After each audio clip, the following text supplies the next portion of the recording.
If you have followed the Music Worth Buying series on this channel, wherein Robert Kinsler and myself review new album releases, you may have noticed that every once in a while we might refer to something called the 3-listen rule. The 3-listen rule is simple. Neither of us make a decision or judgment on whether we like a song or an album until we've heard it at least 3 times. While there can be those times when we hear a particular song or piece of music for the first time and instantly be emotionally moved or impacted by it, I believe that most of the time, music takes longer to assimilate and requires repeated listenings before we can truly know if we like said song or piece of music. This is inverse to, say, a movie, teleplay, or other dramatic narrative presentations such as a play or a novel. I want to make it clear that I'm not saying that music is a superior experience to a dramatic narrative like a movie and/or a play. I'm just saying that on the whole, we can know if we enjoyed or liked a dramatic narrative like a motion picture or a play after just one viewing, but that we can't always be certain after the first time we listen to a piece of music.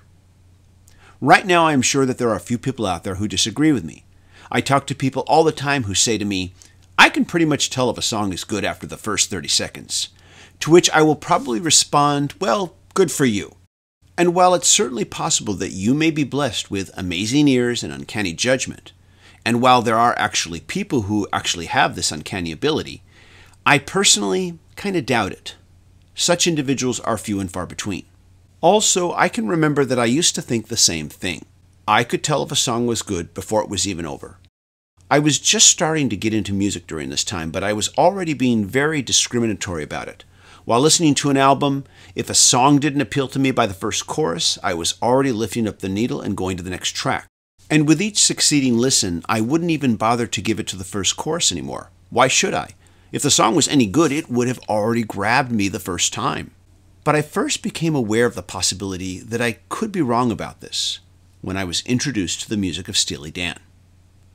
I was in my second year of junior high school, and a friend of mine told me that his favorite band was Steely Dan. Who? I asked. He said, you probably know their hits like Reelin' in the Years or Ricky Don't Lose That Number. To which I responded, oh yeah, I know those songs.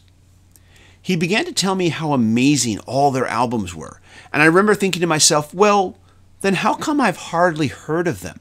And why don't they have more radio hits? This was before Asia, by the way, and radio hits like Josie and Deacon Blues hadn't happened yet. So fervent was he in his proselytizing of the band that he eventually made me an 8-track tape compilation that he dubbed from their first 5 albums: Can't Buy a Thrill, Countdown to Ecstasy, Pretzel Logic, Katie Lied, and The Royal Scam.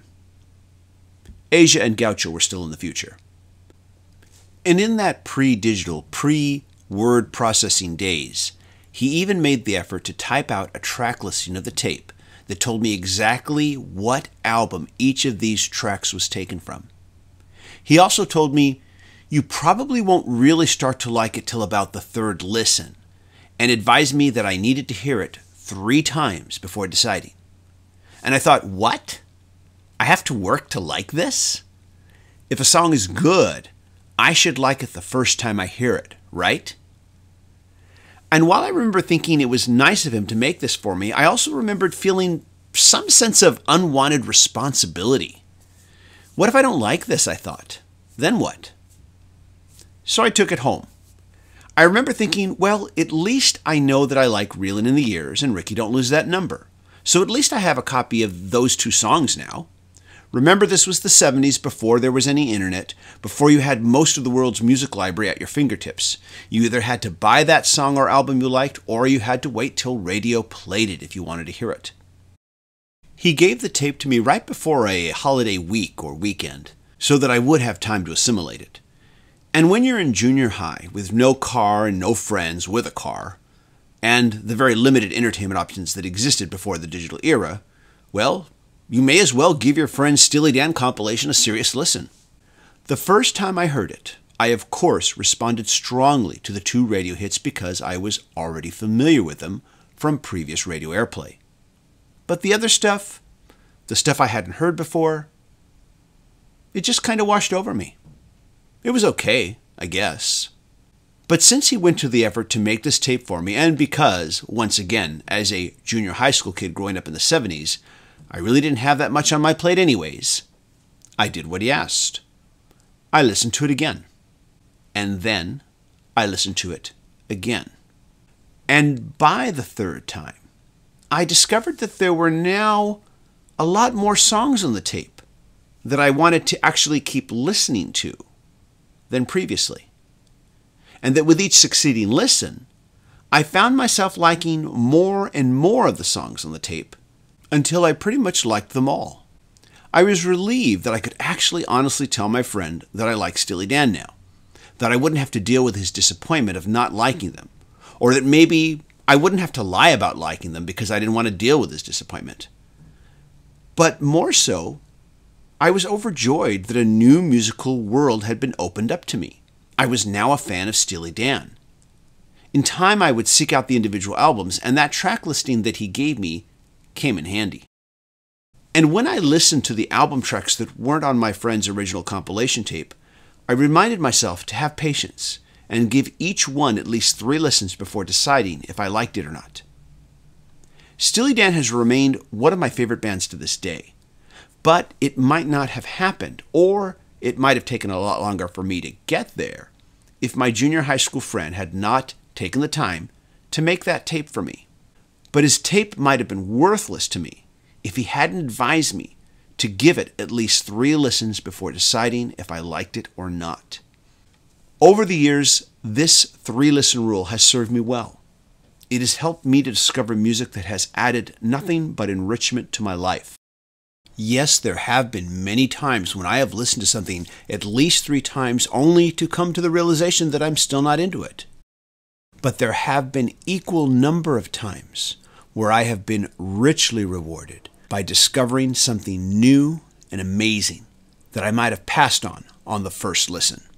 The 3-listen rule has kept my mind open to challenging my tastes in music and open to the possibility that just because I didn't like something years ago doesn't mean that I won't like it later. At the same point that I was discovering Steely Dan, I had already decided that I didn't like oldies music. This is common when you are a teenager. You think that the music that is surrounding you at that moment in your life is the greatest music ever. It wouldn't be till the 90s that I began to completely reverse my opinion of rock and roll from the 50s, or what was, by the 70s, already being referred to as oldies. Years later, when I began to meet and make friends with Robert Kinsler, whom I would host Music Worth Buying with, I would discover that he had already adopted the 3-listen rule into his own life and routine, and as part of his job as a music writer. But that's a story for another time.